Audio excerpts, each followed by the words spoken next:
Hello and welcome again to UPotential webinar. This one is called Spring Cleaning Your Money Management. I'm Monique Madan, and as always, this webinar will be recorded and made available on the UPotential website. A thank you email is going to also be sent to you after the webinar, and of course, you're always encouraged to send in your thoughts and questions or suggestions for future webinars. With regards to questions that will be fielded today, just send them in through the chat and I will address them if I can at the end of today's topic. Before we begin, I just want to welcome those who are new to UPotential webinars and give you a sense of my background. I've been in the financial services industry for about 15 years, and my work has varied between working with those who are very high net worth individuals to those who are financially vulnerable. And through my experience over, hundreds of individuals, couples, and families, I really believe that the people who can get the most out of our work together are those who are facing some sort of decision in life, or in other words, are at some sort of a crossroads. That decision could be, with regards to how to set yourself up with a budget to create some baseline of your standard of living that's affordable, or it could be, the very delicate balance between getting what you want from life and providing for those around you. In either event, the context that our analysis provides can really help you to proceed with confidence, knowing that the decision that you've made was made carefully in consideration of factors that might have been hard for you to identify otherwise. Professionally, I'm the head of financial life strategies at UPotential and ETF Capital Management. The UPotential side is a fee-for-service financial planning firm for those who are not invested with ETF Capital Management, and we offer, unbiased advice and strategies on that platform. I'm also very grateful to be able to provide these very same services to the clients of ETF Capital Management as part of their suite of client services. But rest assured, whether you're working with UPotential on a fee-for-service basis or ETF Capital Management, the service is exactly the same. It's unbiased advice on the financial strategies that you need, including, retirement planning, tax planning, and so forth. So without further ado, let's jump into today's topic, which is a discussion of springtime as an opportunity to do some financial spring cleaning, as it were. Like many households, my household has kind of a number of rituals around springtime. Some of these are related to a spring holiday that we celebrate called Passover, which requires us to clean our homes of bread products and crumbs and things like that.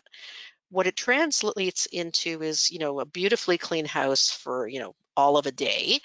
But it also allows us to take the opportunity to stop and reassess our goals and reconsider the strategies that were working for us and maybe identify some that weren't.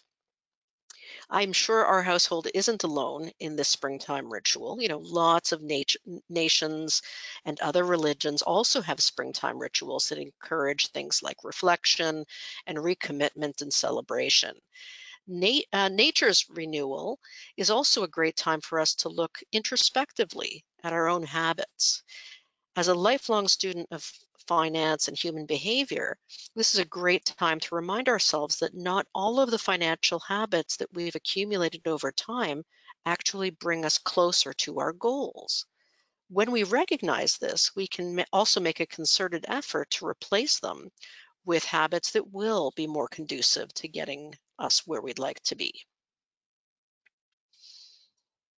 For those of you who've listened to my previous webinars, you'll know that my undergraduate degree is in psychology and that I have a continued interest in this subject.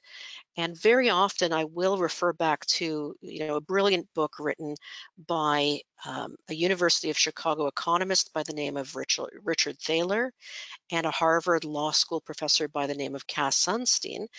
And this book on behavioral finance is titled Nudge. In it, The authors discuss a number of fundamental theories about how human behavior and finance come together. And in particular, they talk about something called choice architecture, which is the way in which a choice is presented can actually persuade or direct people in subtle but important ways. Some of the choices that are made are then repeated, either because we are positively rewarded for them or because of our own aversion to change. And that's, again, something we'll talk about later on. The authors include examples from the worlds of medicine, the very difficult issue of complying with doctor recommended drug, diet, and exercise regimes, and also personal finance. And this is the same kind of idea, including things like saving strategies and debt management. Now, the book was written in 2008, so I doubt that Thaler and Sunstein could really appreciate the role that influence and influencers can have on the world. When these Nobel Prize winning authors were talking about influence, they were talking about habits and government incentives and social pressures, and the issues have only become more heightened, in our current era of professional influencers. For example, we could consider an RSP as an influencer because RSPs were introduced in the mid 50s to promote savings and encourage people to become independent with respect to their retirement income streams. Prior to that, people mostly relied on Canada Pension Plan and old age security to provide for their retirement. And knowing that those two income streams would never be able to provide fully, the government then wanted to incentivize us to save on our own, which is how the RSP came about. Since that time, though, many people just have become accustomed to making their annual RSP contributions, and I suspect many of the people on our call today do as well. The question is, should you be maximizing your RSP? And there certainly is argument that later on in your career, if you've already accumulated a substantial RSP, there may have less and less benefit to you with respect to the balance between a tax deduction today and accruing additional taxable income later on. Now, why do we do things like repetitive RSP contributions and things like that? Well, because it feels good. We like the idea of kind of sticking it to the government and saving taxes. And the emotional feedback is really strong, which makes us continue this strategy, even if it means positioning ourselves for higher taxes later on because of substantial RSP contributions and accumulation. Now, the same can be true for those who continue to, let's say, aggressively pay down their debt despite prevailing low interest rates or even interest that's sometimes tax deductible. We do it again because it feels like the right thing to do, even if it's not the rational thing to do. And this is precisely these automatic strategies that we should revisit sometimes and perhaps adopt new ones. And what better time to do that than in the springtime? So today's discussion is going to focus on a few of these things, including research and strategies around things like recognizing your own money habits, some of which are poor, some of which probably are not, establishing your priorities, and especially importantly, if you're not the only one that these priorities are going to affect. So in other words, you're living with a partner. And thirdly, how to automate your way to future financial success. So let's start with recognizing your money habits. And like I said, some may be poor and some may be very self-serving. So if you were to look at your bank or credit card statements, what would you find? I did this very same exercise and I learned that I spend a lot, and I mean a lot, on food. And this comes as no surprise to anyone who knows me because about 5 years ago, I lost 110 pounds through a regimented program that I still employ every single day. It's an obsession, and I recognize it, and it's completely self serving. But even if I look a little bit deeper, this type of spending teaches me something else far beyond my interest in staying healthy. I know that I can easily spend hours comparing the prices of things like furnishings or clothes or other items that I only buy occasionally. You know, I'm sure I'm not alone in the fact that I will quite happily drive 20 minutes out of my way to buy gas at Costco to save a few cents, fully acknowledging that I probably spend those cents driving there because it's far away. But when I get myself onto something like Instacart, to order groceries, or on a restaurant website ordering dinner, I'll be the first to tell you, I lose complete control. The amount of mental effort and consternation that I spend to buy a tulip bud or a new charger for my phone is ridiculous compared to how freely and automatically I spend hundreds on food each week. That's what I mean by saying if you look at your bank and credit card statements, you will see that they mirror your values. Now, another example might be clients and couples who prioritize something like a tithe to their church or faith-based community. These significant donations are amazing because they help fuel the good work of these organizations on a day-to-day basis. And they clearly, from your perspective, require a significant commitment. The tithe or whatever annual, monthly or weekly donation drive your community uses works because it's automatic and it's frequent. So making the donation requires little mental effort, provided that you and your spouse are equally passionate about the donation. Also, there is, often some social pressure to continue giving. You may have even heard about social philanthropy groups that challenge and encourage one another to give significantly. Now, please be sure that I would never discourage anyone from making philanthropy a big part of their financial habits. Philanthropy and tax-effective charitable giving is my first love. However, recognizing that these commitments are important to you and going so far as engaging your accountant or financial planner in a discussion around how you might yield some alternative philanthropic opportunities that will satisfy your commitments could, help with your monthly debit from your bank account. Specifically, if you have stocks that have appreciated heavily, meaning that you're expecting, to have to pay capital gains taxes when they're sold, consider donating them in kind. In other words, in their share form rather than selling them and donating the proceeds. Many people don't know that you can actually donate shares if the receiving organization is set up to do so. When you do this, when the shares are donated in kind, very often you can be absolved of paying tax on the capital gain and get a tax receipt for the fair market value of the gift. Now, this is a wonderful incentive, but naturally some of the smaller charities are not set up for this.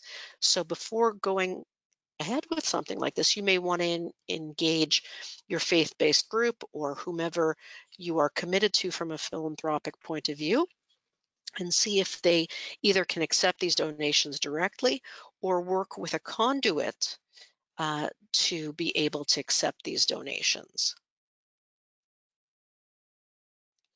Another thing that you would learn by reviewing my bank statement is that my husband and I are incredibly active savers. Our saving strategies are automatic, but at the same time, we review them and adjust them frequently. But of course, I understand that that's us. That's a financial planner and an accountant. But there are many other people who truly believe that what they're doing and what they've always done is what's best, but it may not be. One very common strategy that people use is to try to repay as much of your debt as soon as you can. And this might have been inspired to some degree by the Manulife One program that showed that you could pay down your mortgage more quickly by applying your income, your full salary, to the mortgage immediately and taking advantage of some timing differences between when the money hits your bank account and when it's applied to the loan. So the longer it's applied to the loan, the better it is for you. Now, don't get me wrong, debt repayment is a great way to stabilize your financial situation. And that is true if you're involved in a loan that is actually is charging you interest on a daily basis or on a weekly basis, but most loans don't. So, with the exception of the Manulife One program that works very, very well because it applies um, the credit, your income, directly to your loan, which is also calculated on a daily basis, that's why it works. But many people will do this without there being any timing benefit. Most loans don't charge daily interest. So repaying aggressively often results in, a shorter balance on your credit, on your loan, but running out of money before the next paycheck comes, which results in additional borrowing. So why do we do this? Well, we do it because the emotional feedback is very positive. We feel proud that we are doing what we can to take control of our financial situation. And I've seen the very same thing occur with unusual expenses, such as tax liabilities or overdue utility bills. Some clients are so intimidated by the Canada Revenue Agency or, another government body that they pay thousands of dollars against their income tax balance before they've had a chance to check, firstly, if they can afford to do that. Perhaps this is going to put them in trouble from a financial point of view, 2, 3 weeks later or 6 months later, or even before they've double checked that the amount owing is correct, or determining whether they could negotiate a repayment strategy. So, what I would like to encourage you to do is to stop and consider what your monthly needs are first and adjust them to make room for consistent and methodical debt payments.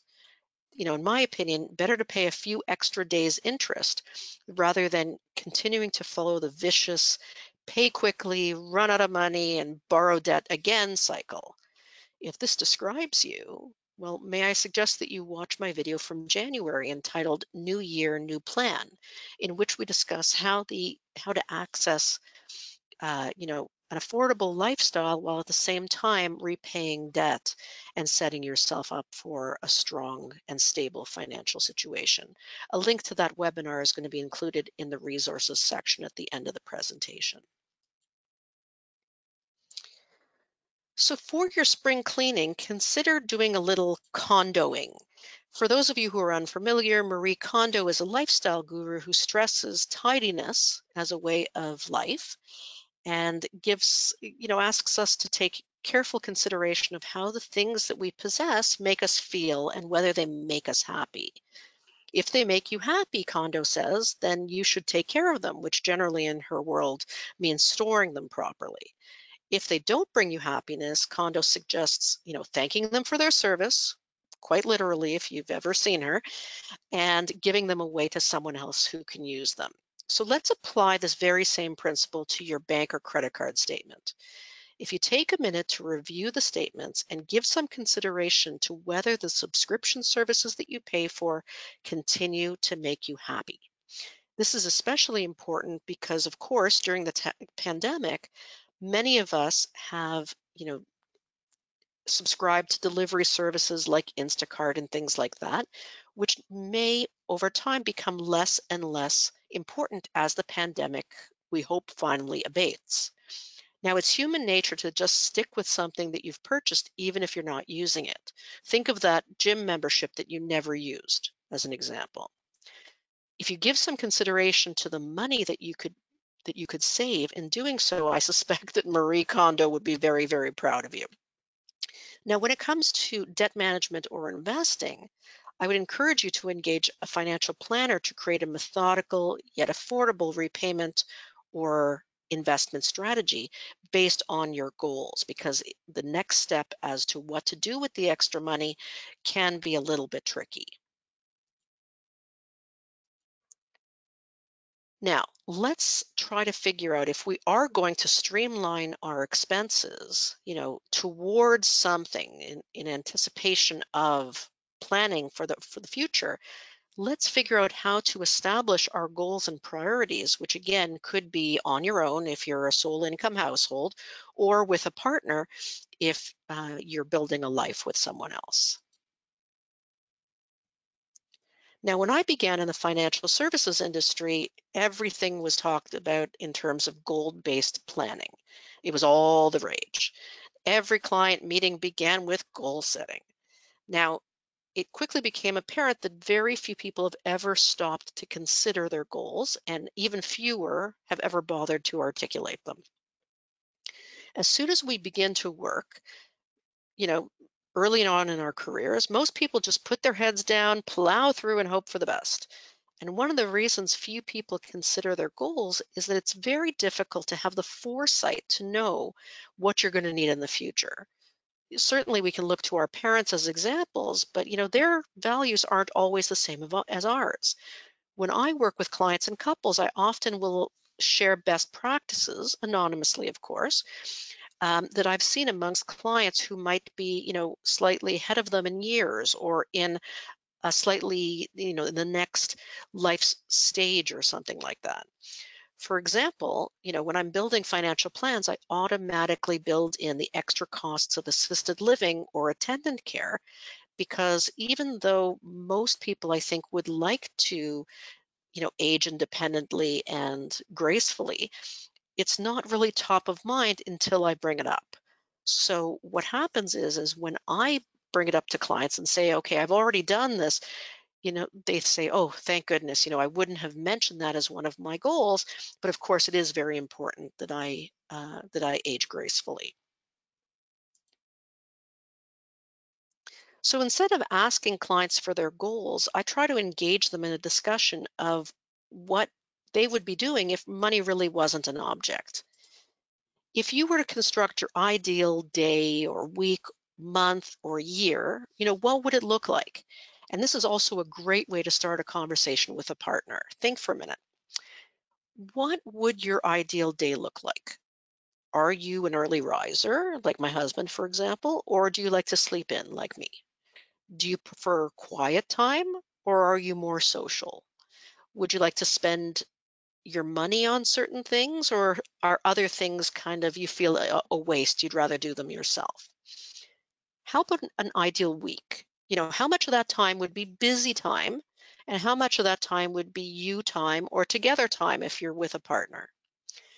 These questions can be incredibly telling because they can reveal hobbies that you want to enjoy, communities, for instance, that you might want to volunteer for, and a general pace at which you would like to design your life. And especially because these discussions are often talking about the future, they don't seem as threatening or as argumentative, or it's not the you paid this and I paid that and you've spent on golf and going to the pub and the blame game. You can do the same thing about seasonal plans. Often young people feel pulled in many directions because of the expectations of their families. It can be very helpful and productive to have a discussion during the off season to decide whose family will be visited over Christmas, for example, or whose family is going to be disappointed, or whether perhaps, you'd like to do your own thing and snub both families. When this is considered in advance because you're making a plan for a season, well, you can also put money aside for what you're going to need for those alternative plans, perhaps a vacation with your family. And it also prompts you to inform your families of origin ahead of time so that you can make alternate plans to satisfy them and spend time with them in at other times. Now, I recently went through this very same exercise, and I discovered that my ideal day would be one in which I could, for example, meet friends over coffee or a meal. Boy, have I missed that. I'd like to take my dog for lengthy walks, and I'd like to live within walking distance of my favorite coffee spot. Now, what's interesting here is that, to be perfectly honest, I've never really thought about snowbirding before, or whether it would be important for me to escape winters. But through this exercise, I really have become attuned to the fact that I am tired of cold winters, and especially through the pandemic, I really want to be outside instead of being cooped up during the winter. With this knowledge, then, I can build a plan that includes things like snowbirding, which, by the way, differs from traveling because snowbirding is usually longer jaunts to the same, or let's say a narrow set of locations, and usually one in which, has consistent currency, and you can make relationships with, let's say, Airbnb hosts or long-term renters. Travel, on the other hand, usually involves trips to varied locations with different currencies and languages and is a little bit more exploratory rather than lifestyle in nature. Now, I got to say, I'm not a great traveler, but I think I do want to build a retirement plan that does involve snowbirding. The pandemic has also, by the way, taught me that although I like my alone time, reading and things like that, I'm a very, very social person, and I've truly missed the interaction with friends and colleagues. So, in many ways, I recognize that the pandemic may be influencing this dream of snowbirding. So, I may want to revisit it at some point, in a more normalized year to see if it's still relevant, maybe a year or a decade from now. And of course, there are often two partners involved in the plan making, and each partner has his or her own habits and values. And these habits and values could very easily be influenced by their family of origin, or could just as easily be in direct opposition to their family's values. The ability to evolve together requires that you engage in these discussions before they become an issue. So experts say that the best ways to prepare for these discussions is often to approach them kind of with a cool head and with an attitude of learning about your partner and teaching your partner about what's important to you and why. In previous generations, the idea was always bandied about, happy wife, happy life. But it's rarely that easy, and I dare say I think it's a little bit childish. More recently, I had someone say to me that the prescription for happiness as a young couple was a budget and a housekeeper. Now, I think that's a little bit more like it. Let's hold off for a minute on the housekeeper talk for a second and stick to the budget. Most people shy away from a budget exercise because they see it as patriarchal, an allowance of sorts, if you will. Instead, how about thinking of it as a tally of your regular commitments so that you can select the extras or life enhancements that are most important to you? So when I'm working with clients, instead of asking them to complete a lots of questionnaires and forms, which I can't stand, I ask them to provide source documents so that I can get the information directly from the source. And when it comes to the budget exercise, I really only ask them to complete two sections, shelter and transportation, because these are usually fairly easy to remember and access. But then I go ahead and I do a calculation that is based on their total income to determine how their household income can support expenses exceeding those two amounts. So in other words, I don't care how much you spend at Costco or your liquor store. I want to know, what kind of lifestyle can you build in addition to shelter, travel, transportation, things like that. And you can go ahead and allot whatever you want to entertainment or to dining out, as you see fit. So, in other words, you're free to develop the best standard of living that you can, provided that you stay within a certain limit. And in my experience, this helps people to adopt a so-called budget. It's easier to buy into a spending strategy that helps you to accumulate the things you want in life if you also feel like you're you're getting a little bit of what you want. That's a whole lot easier than some abstract notion of saving. Now let's circle back to the idea of a housekeeper. Let's, instead of using a housekeeper per se, let's look at the term as synonymous for anything that you want to free your time from. This could be dining out to reduce your meal preparation, or for example, bookkeeping assistance if you're struggling to keep track of expenses, or any way in which you could hire or enlist the help of someone to make your life easier. Now, taken in this context, yes, I do believe a budget and a housekeeper or whatever service you think would free your life a little bit is actually the recipe for happiness. Again, if you've listened to my webinars in the past, you'll recall that I often talk about a 60-40 rule. If you can limit your household spending, including your debt payments, to about 60% of your gross or before tax income, then I think you're well on your way to an affordable lifestyle. If you try starting a conversation with your partner in this way, think of it this way.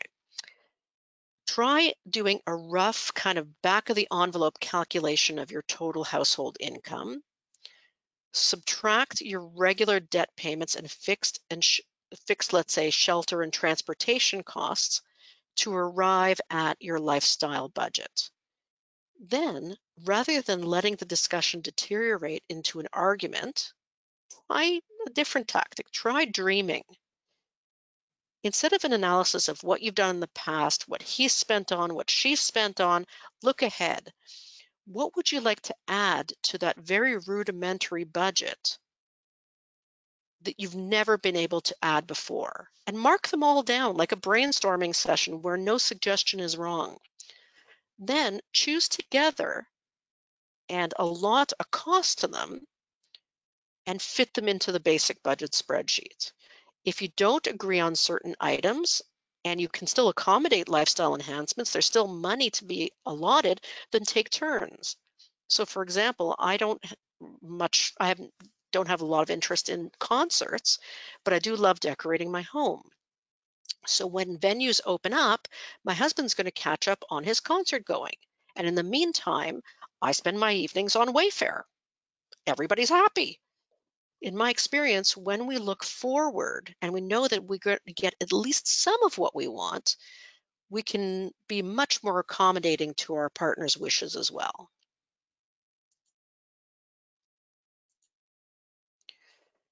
Now, back to our talk about how to go about, maybe making this as easy and with as little mental effort as possible. Let's give some thought to automating our finances. Returning to Thaler and Sunstein, research has shown that people make poor decisions when they're under pressure or ill-informed. And this is so important then in underscoring why choices are often presented in a way that's intended to encourage a certain behavior. So for example, we talked earlier about the RSP. Let's use a completely other example, like a high school cafeteria. When healthier choices are positioned strategically, more of the students select them. So this is another great way of showing that the way that we approach a decision can in fact help us comply with a particular goal, like saving.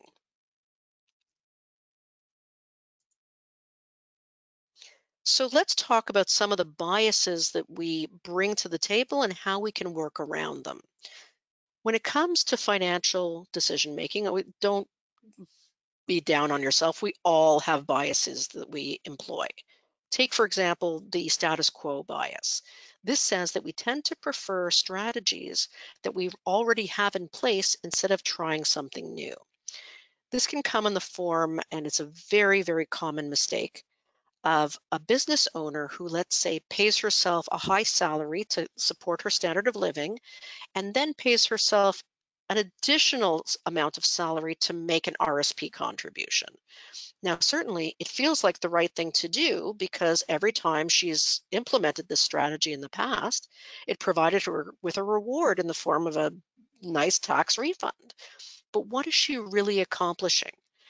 She's taking money out of her corporation where if it stays there, it's relatively leniently taxed and paying a high rate of tax on the salary that she's already receiving, plus an extra amount that goes into what's probably at this point a very well-funded RSP. So she's taking money from a tax-advantaged place paying a high level of tax on it because she's paying extra to herself for an RSP contribution and putting it back into something that's going to be highly taxed when it's withdrawn again as a RIF. What I try to coach clients in this situation to do is, first of all, if we recognize that their future tax liability is likely to be similar to what it is today, instead of adopting an automatic RSP contribution, adopt something like a pay tax once strategy. This involves recognizing that if you're going to be paying tax at a high level, only pay it once.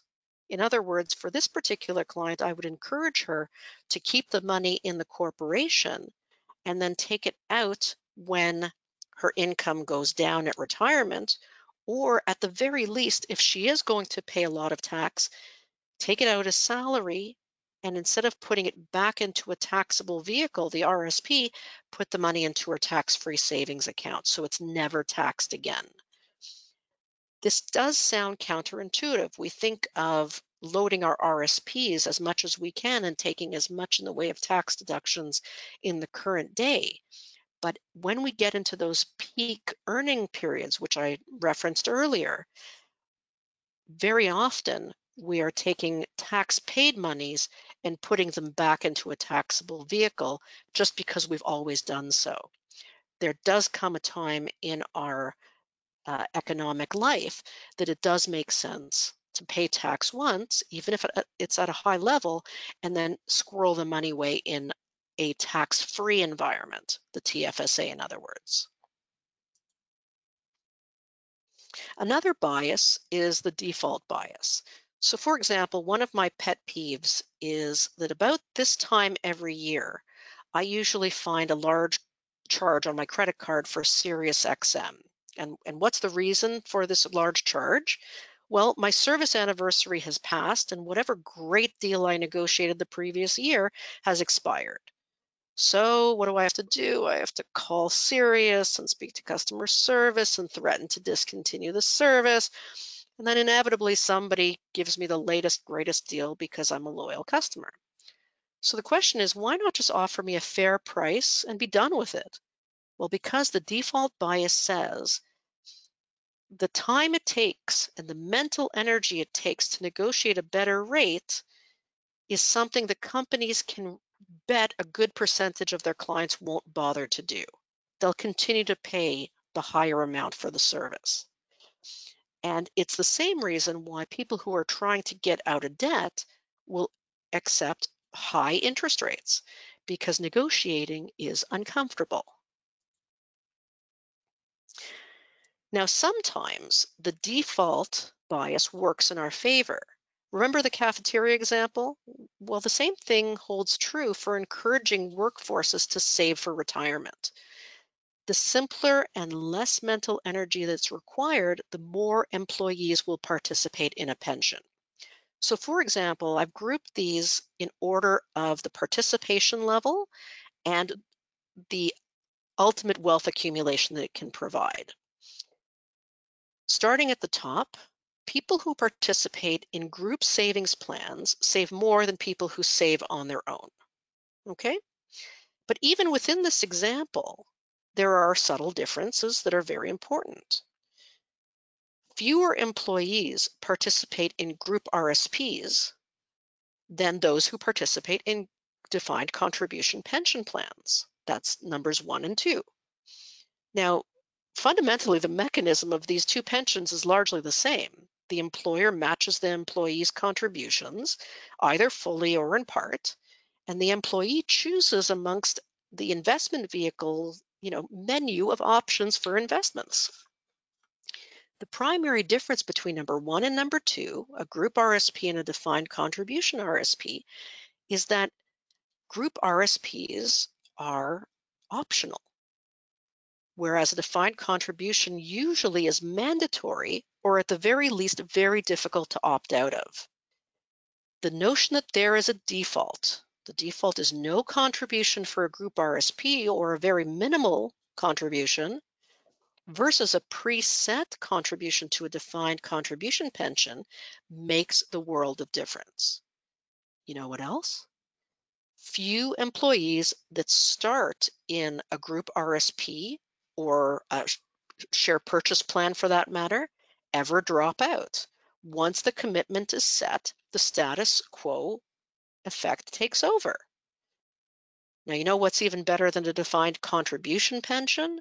A defined benefit pension, where the pension is actually based on a formula relating your years of service to a percentage of your salary with no investment decisions required.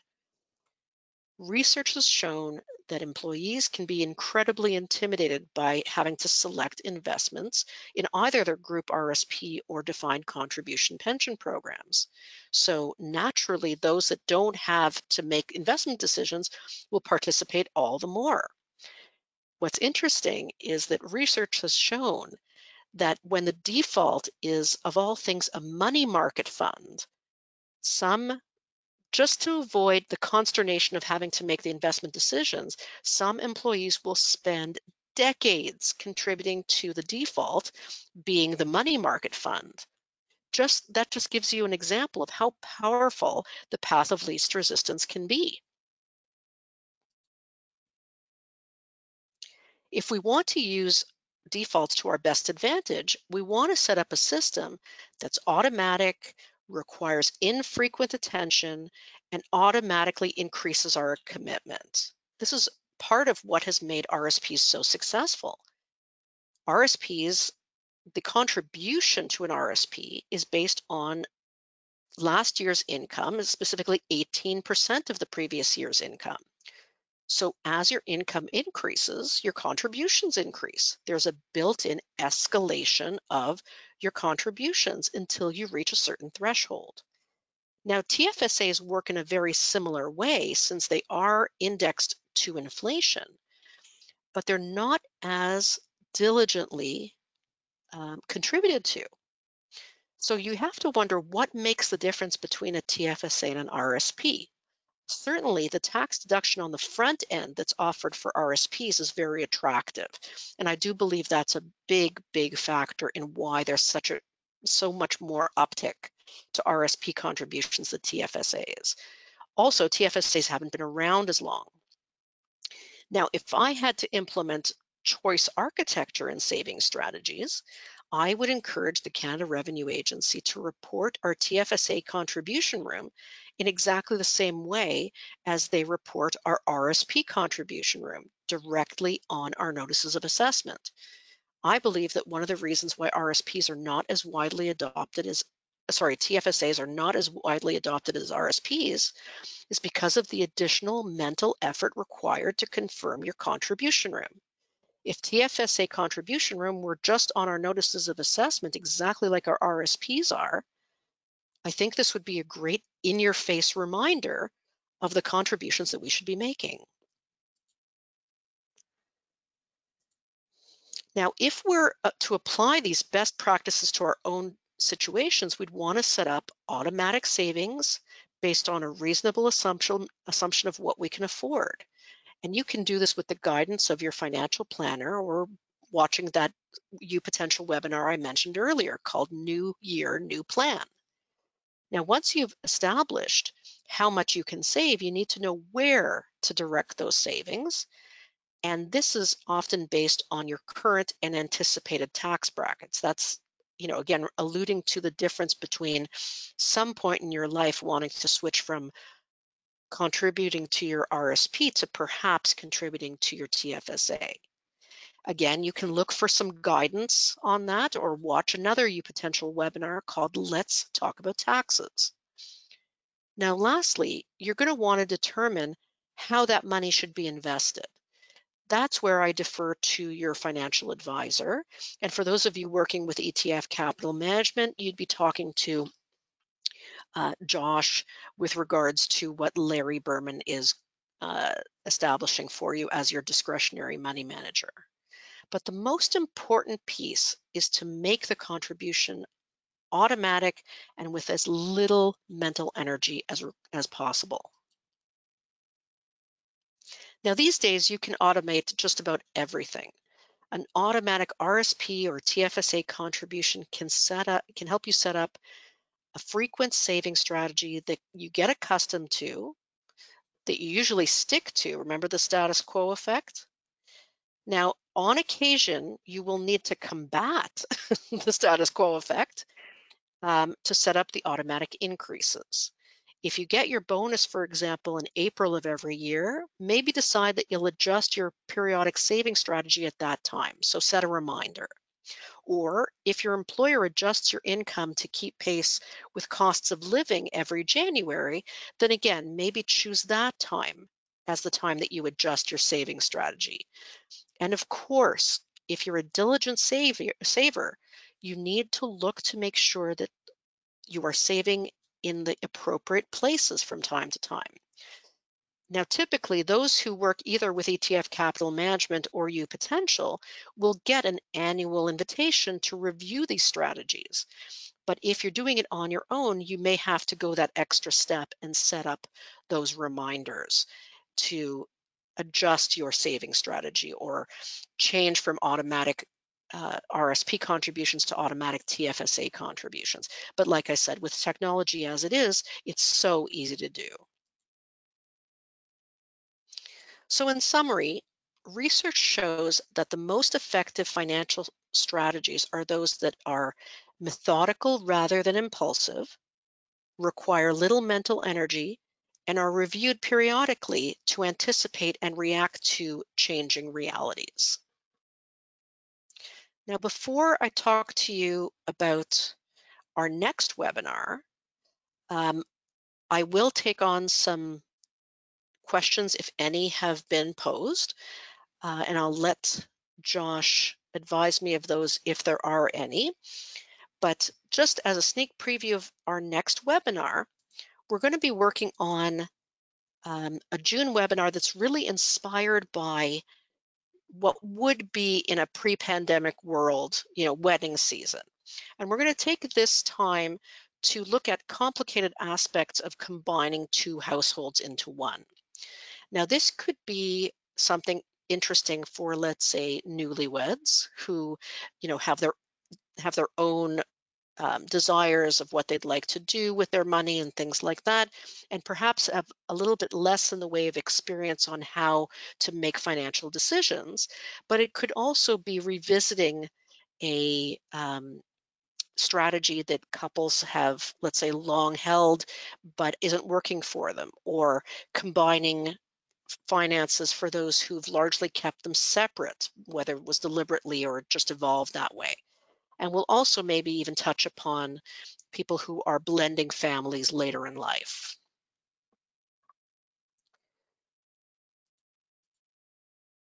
Just in case either of those webinars that I mentioned earlier you might find interesting in revisiting, I just wanted to let you know here are the links to two of the webinars that I've mentioned previously.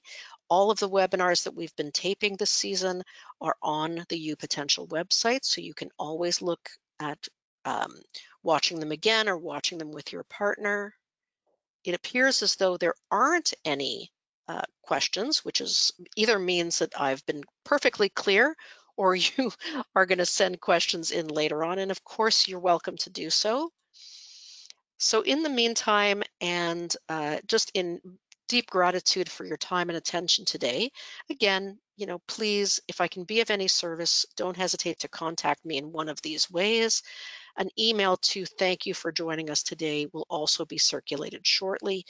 And if you have questions or comments or suggestions for future webinars, I readily await hearing from you. Thank you again and have a great day.